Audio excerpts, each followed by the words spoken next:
एक दिन में एकलव्य की वापसी, जहां जीवन एक तपस्या बन जाए और आत्मा उसका धनुष। शहर की उस हलचल भरी भीड़ में एक युवक था, नाम एकलव्य। वो किसी कॉरपोरेट के ऊंचे ओहदे पर था, कुर्ते के नीचे ब्लेजर और मन में भारीपन। सुबह से शाम तक मशीनों सी जिंदगी जीता। मीटिंग्स, प्रेजेंटेशन, तारीखें, ईमेल की घंटियां और मुस्कुराहटों के नीचे छुपी चुप्पियां। हर रात थककर बिस्तर पर गिरता और छत की तरफ देखते हुए मन ही मन पूछता, यही है क्या सब कुछ? लेकिन जवाब कभी नहीं मिलता। एक दिन सुबह अलार्म नहीं बजा और ना ही बजा उसका मन। उसने मोबाइल स्विच ऑफ किया, लैपटॉप बंद किया और एक बैग में बस कुछ कपड़े, अपनी डायरी और एक किताब रखी। ना किसी को बताया, ना कोई मेल छोड़ा, बस चला गया।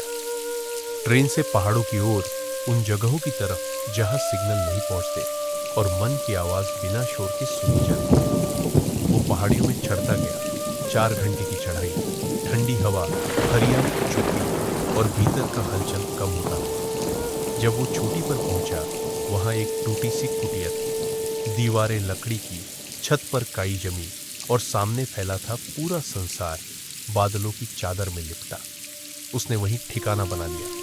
सुबह लकड़ियां जलाकर चाय बनाता, बालकनी में बैठकर नीचे की दुनिया को देखता और फिर डायरी खोलकर लिखता, खुद के बारे में, उस जीवन के बारे में जिसे उसने पीछे छोड़ा, और उस मौन के बारे में जो अब उसका गुरु बन चुका था। उसने दुनिया को त्यागा नहीं, बस उससे ऊपर आकर बैठ गया था। दिन भर वो साहित्य पढ़ता, कबीर, राही मासूम रजा, रस्किन बॉन्ड। कभी कुछ लिखता, कभी सिर्फ देखता।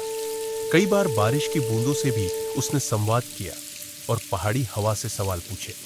वो खुद को रोज थोड़ा थोड़ा त्याग रहा था, अपने नाम को, अपने डर को, अपनी महत्वाकांक्षाओं को, और उसी में उसे मिल रही थी आजादी। एक ऐसी मुक्ति जो शोर में नहीं, केवल एकांत में संभव थी। फिर एक दिन एक मुसाफिर रास्ता भटककर उस कुटिया तक पहुंच गया।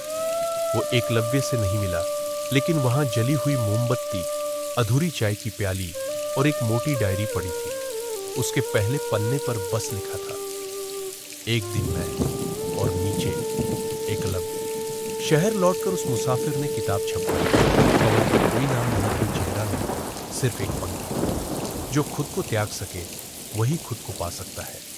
लोगों ने किताब पढ़ी, कुछ रोए, कुछ मुस्कुराए और कुछ चुपचाप ट्रेन पकड़कर पहाड़ों की ओर निकल पड़े।